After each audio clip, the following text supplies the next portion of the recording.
This presentation is all about a different way to go about process improvement. And it's really a story about how this started back in 2011. So that's how I'm going to kind of present it in a kind of a story mode. I mean, if anybody has anything to ask, by all means, go ahead. But I'll just continue on unless there's somebody asking a question. So anyway, I think most people know about Lean and Six Sigma. Lean and Six Sigma tools and methodologies are both a great way to reduce process waste and variation. But sometimes processes don't deserve to be made more efficient. What happens when the process results in a very mediocre outcome? Or what if people just don't see the value in the process? The thing is, you can use Lean to reduce process waste, and you can use Six Sigma to reduce process variation, but you might still end up with a waste-free, variation-free, mediocre process. So I named Sibling after an improvement methodology I designed for a contract to improve processes within a Trinidad and Tobago government ministry. And this is the story of Sibling's birth.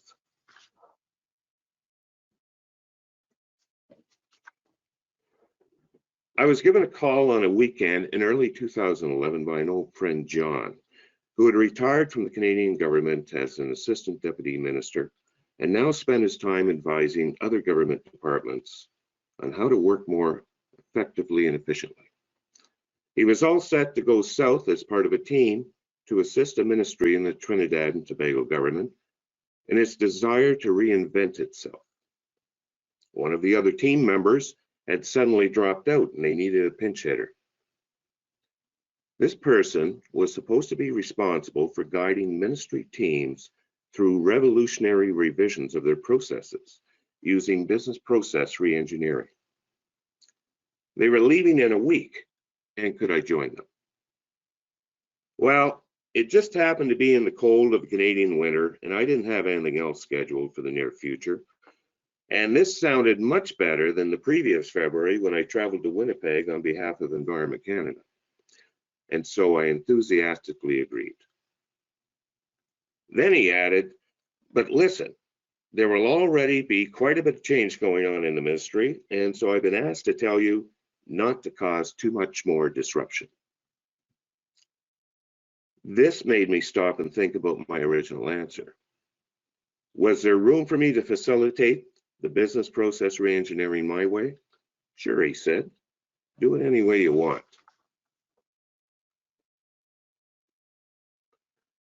So business process reengineering conducted in its traditional form could be quite disruptive. Reengineering means just that, lots of fundamental changes.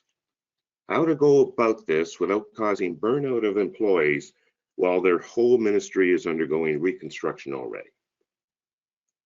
Luckily for me, improvement models leave a lot of room for flexibility. Here are some examples. Look at the famous Shewhart-Deming PDCA cycle, Plan, Do, Check Act. You plan things out, then you do the changes, then you check to see if the changes are good. Then you start all over again. This is called continual improvement. The business process reengineering cycle doesn't look much different, except that it's concerned with business processes and not just any continual improvement initiative. All I had to do was work this in such a way that the employees involved didn't get burnt out from the additional disruption.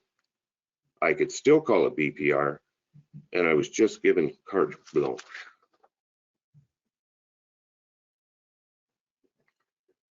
I decided to utilize a positive approach, rationalizing that when people are positively inspired and engaged, work doesn't feel like work, and no one will complain of additional disruption. And so I started with the philosophy of another continual improvement cycle called appreciative inquiry. Only this time, it was going to be exhilarating. Appreciative inquiry is a management philosophy and basis for numerous change and improvement methodologies within the organizational development field. This is sort of like the HR version of quality management. It was first interpreted in the 1980s by David Cooperrider, a doctoral student of philosophy from Case Western Reserve University in Cleveland, Ohio. He was completing placement work within an organization as a co-op student. When asked to inquire into what improvements could be made within the organization, Cooperrider enlisted the help of employees by engaging them to share their common beliefs, understandings, and feelings about best practices in organizations. After a couple of months, his co-op manager congratulated him on his work. Department figures showed work efficiency increasing. Cooperrider was stunned. He hadn't done anything more than his interviews.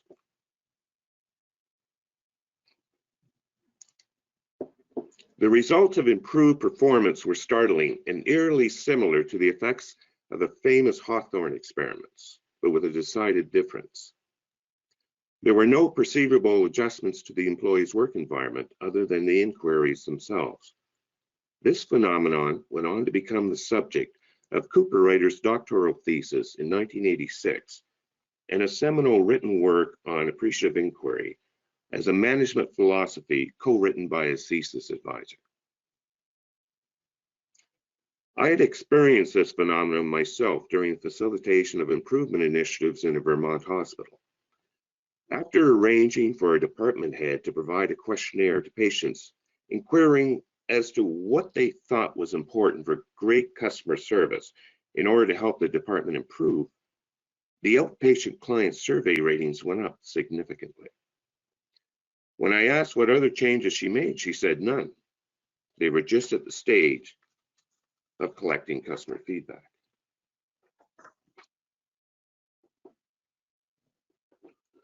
Although I utilized the appreciative inquiry philosophy phases for a new improvement cycle, the activities within the cycle were a mix of other tools that offered positive reinforcement and visioning.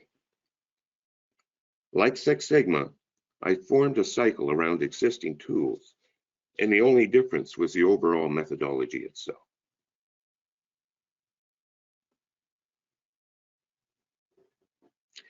In the define phase, we determined the process subjects to be improved, assigned process owners, and identified members of cross-functional improvement teams to help them. These were the people that we would gather together on day one.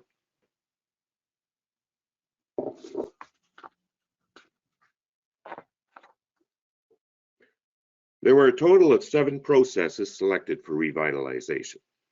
You'll notice that organizational performance is separate from individual performance. Later on, we're going to take a look at the individual performance management process as an example, mainly because this subject is historically mediocre in many organizations and usually endured by all instead of celebrated. We'll also take a look at the staff training process as another example, but this time because of the energy in the team and the far-reaching implications of their changes.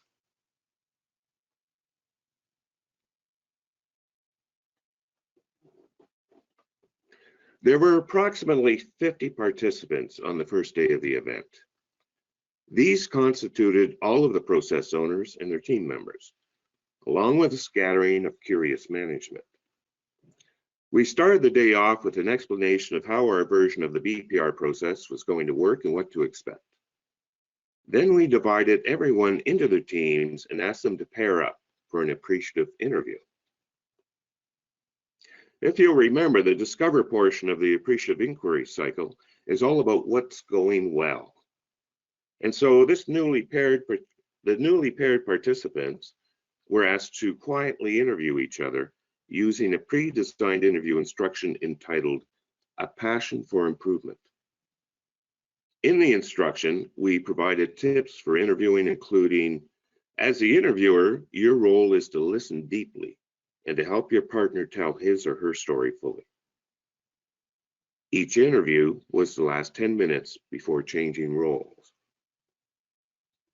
We first set the tone for the interviews by reading to the group a couple of paragraphs describing continual improvement. and what positive effects it can have on an organization and its employees. Then the interview started, with the first question looking into the past and asking for a story about a high point when they felt excited and engaged in the course of an improvement project. After about 5 minutes, the interviewers were to read the second question, which asked them to imagine the future. And if they had the ability to make any wish come true, what would they wish for that would make a dramatic difference in their next improvement project and their enjoyment of being involved? Things were quiet at first, and I even wondered if this was going to work. I always wonder if this is going to work. But after a minute or so, the conversation started. And within just 4 minutes, the room was literally abuzz with people talking. You could see a glow in their faces as they recounted heartfelt memories, not necessarily in their current workplace or even in a workplace at all, but some point when they were a part of an improvement initiative, whether as an employee or a volunteer. You could see the energy releasing into the very air. When the interviews were over, we asked for people to share some of the amazing answers, but only if their interview partner agreed. Now we had their attention, and the stage was set.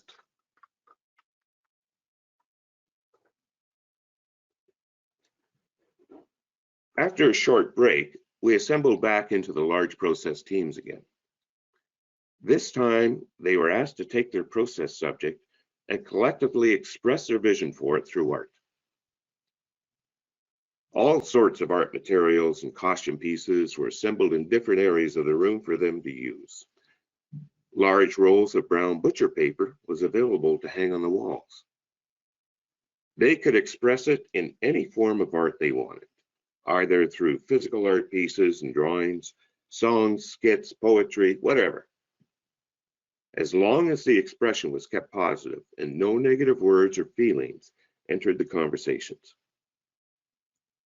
I asked the process owners to help facilitate their teams, but encourage each to have their own individual voice. When they were finished with their art piece, each team would be expected to present to the others. Overall, there was a grinning anticipation and some holdback as the teams struggled to begin. They had never been asked to do anything like this before. And again, it took a couple of minutes to get started. During this time, we visited each of the teams to make sure that they understood what was being asked of them, but never suggesting any starting point. That was completely up to them. See the dancing woman in the red dress? She was late coming to the training and strolled in a full hour after the workshop had started, smiling at me like a Cheshire cat as she strolled through the center of the room to take her place with her team. I had been warned about her beforehand. She was a highly intelligent manager, but could at times be belligerent. As our eyes locked onto each other, I thought, I see you, and I know you. The disruptor. I made it a special point to visit her team and discuss the activity's objective. This is stupid, she said. This is never going to work. We talked for a bit, and in the end, I asked her, for the sake of her teammates, to just go along and have fun with it. And to remember the one rule: always envision in a positive manner. Well, her team's presentation ended up being the most energetic, entertaining, and enlightening. And she was right in the thick of it. By the end of the day, the energy in the room was electric. There were no silences. There was only conversation, and lots of it.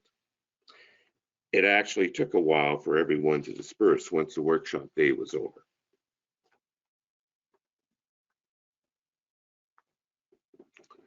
Before they left, the teams were given homework. Similar to preparation for a strategic planning session, they were asked to complete an environmental assessment for their selected process. As much information as possible would be brought to the next phase in order to develop the as-is process and brainstorm for the to-be process.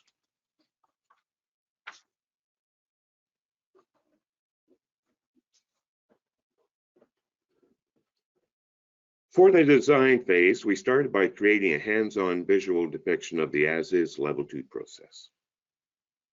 Brown butcher paper was applied to the wall and information was added. Process owners, stakeholders, related processes, movable colored sticky notes were used to depict process participants or groups, inputs and outputs, actions, decision points, forms used, and records.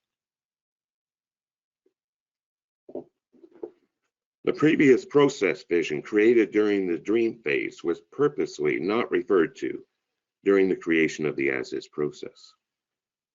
This was completed as an academic exercise only, in order to provide current information and a starting point for the teams.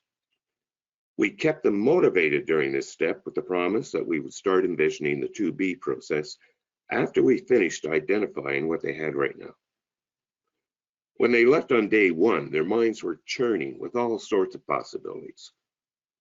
By starting with a mundane building project the next day, we allowed their minds to sort out those possibilities and start to form them up.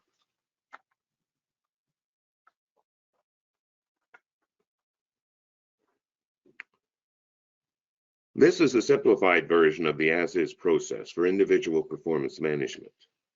As mentioned before, we also included inputs and outputs, decision boxes, forms, records, and everything else related to the process. This was based on the materials the team brought in from their homework assignment.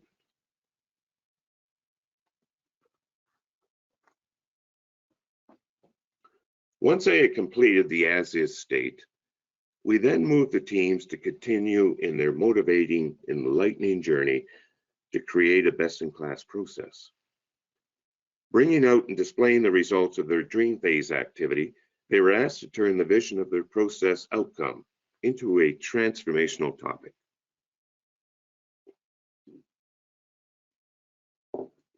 Transformational topics are always strength-based language and contain an inspiring adjective.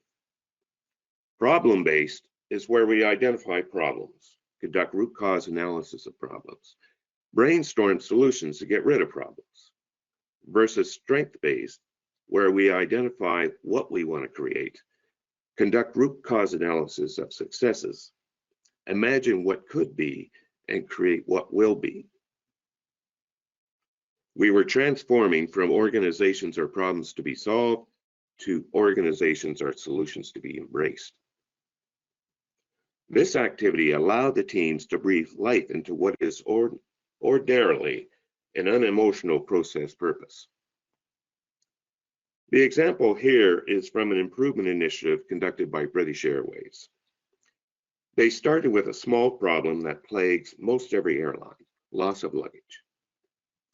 This time, they were asked to turn the problem statement that had to be fixed into a positive, strength-based transformational topic. Although it took a couple of tries to agree upon one, their transformational topic turned their little baggage problem on its head and focused instead on creating an exceptional customer experience. Just imagine the differences in their improvement initiative now that they have set their sights in this direction. It would still include the original issue that they had in scope, but the outcome can now be so much more profound and holistic.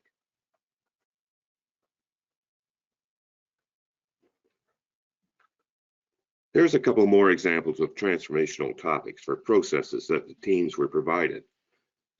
Remember, transformational topics are always strength-based language and contain at least one inspiring adjective.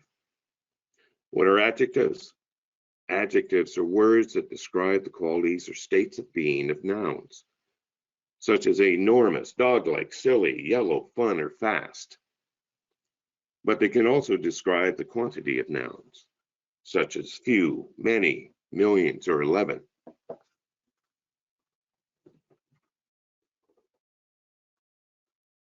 The second tool that we used in this phase was the opportunity tree.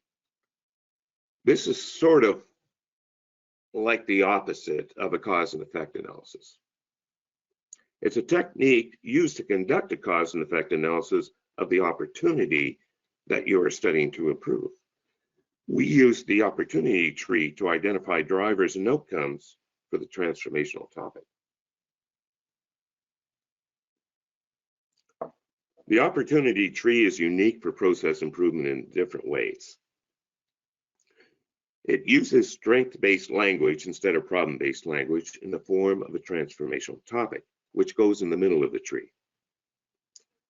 Rather than just look at causes related to one effect, it allows for multiple causes and effects to be identified for the subject to be improved. This creates a mindset of innovation, better, rather than just correction, back to the same. The setup is also conducive to process improvements because it allows for identification of inputs and outputs. And finally, it introduces the labeling of drivers and incomes, as well as causes and effects.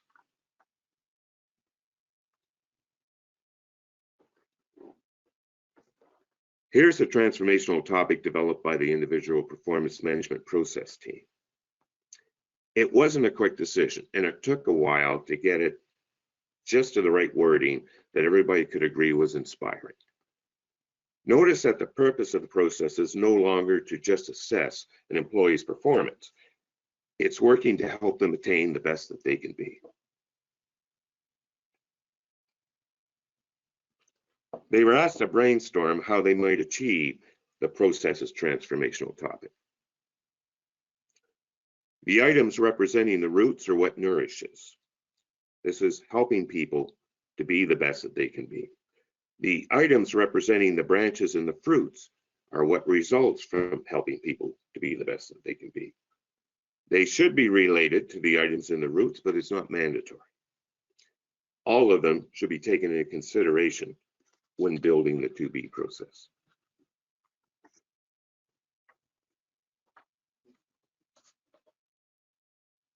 During the building of the 2B process map, we looked at changes that would best create the drivers and outcomes we had identified to bring about our transformational topic. We also conducted a quick visual version of a value-added assessment, the lean methodology used to eliminate business process waste and identify value and non-value-added steps. Some of the sweeping changes included adding a leadership function for the head of the ministry, performance plans, the replacement of a SWOT, which talks about strengths, weaknesses, opportunities, and threats. There's some negative language in there, with a more positively worded version called SOAR, stories of success against goals, opportunities available, aspirations for the future, and resources through training and development. There's also the inclusion of a performance database and a rewards and recognition database now kept by the Human Resources Department. And there are now mid-year reviews as well, and dates for when they are to be completed. The review is also changed to a 360-degree review instead of just an employee performance appraisal. The objective of the process was changed to helping employees to be the best that they could be.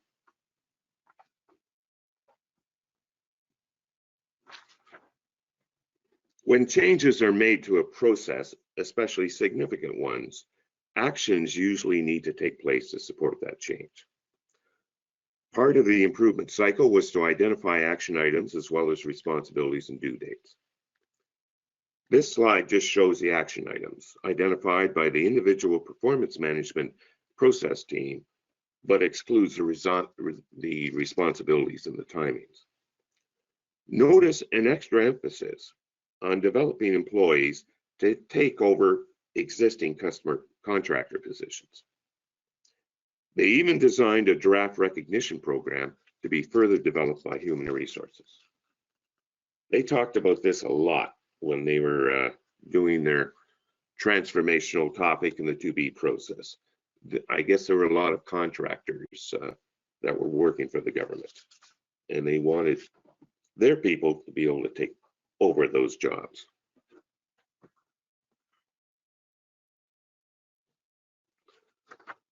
The second example I wanted to bring up was for the staff training process.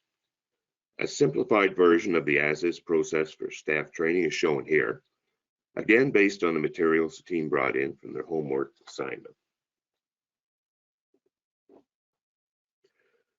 This is a transformational topic developed by the staff training process team. This wasn't a short and simple inspiring one like the previous example we saw, but it was very specific and longer. They had indicated that there was an issue within the ministry that employees were not being invited to participate and speak at international conferences due to a perceived lack of recognition and reputation. And so they wanted to develop their employees in order to become more internationally recognized and accepted by peers.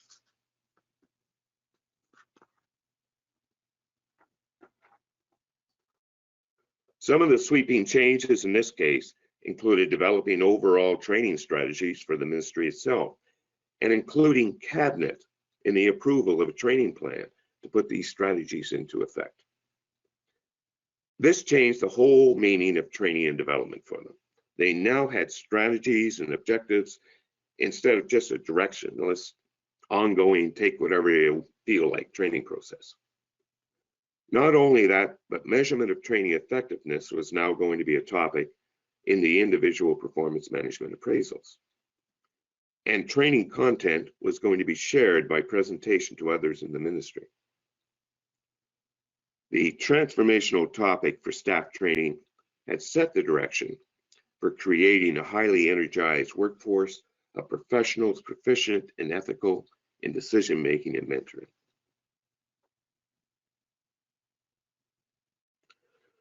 This slide shows the action items identified by the staff training process team. Notice their extra emphasis on the development and promotion of employees right from the day they start. And not only on the development of knowledge, but also those skills needed to professionally represent the ministry on the world stage.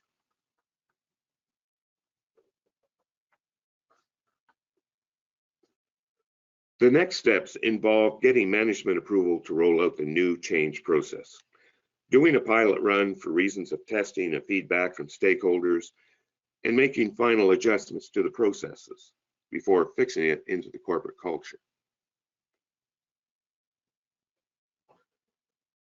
Once those steps are completed, our process is no longer mediocre.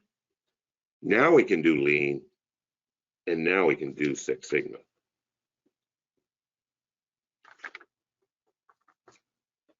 Finally, the science behind sibling. And yes, there is science, but things have definitely changed since Newton got whacked on the head by an apple. In late 2014, I completed an academic study in conjunction with a business master's degree through the University of Leicester in the UK. A goodly part of the final mark included the completion and acceptance of an 80-page thesis. The title of the thesis was Conscious Human Intention in the Workplace and Its Effects on Improvement Initiatives. And it focused on the theories surrounding our abilities as humans to energetically influence the world around us, including how it might relate to process improvements in organizations. The journey to complete that thesis was an interesting one, and it led me down quite a rabbit hole. In the literature review, I examined theories and studies from acclaimed authors, sociologists, and scientists that provided causal links from improvement methodologies to management theory to sociology, and finally ending at quantum sciences. The study of behavior of matter and energy on the atomic and subatomic scale. It seems like woo-woo science, but it isn't. Each study selected had been peer-reviewed and accepted by the scientific community, and the thesis itself was deemed acceptable to academia. Thank you very much for listening.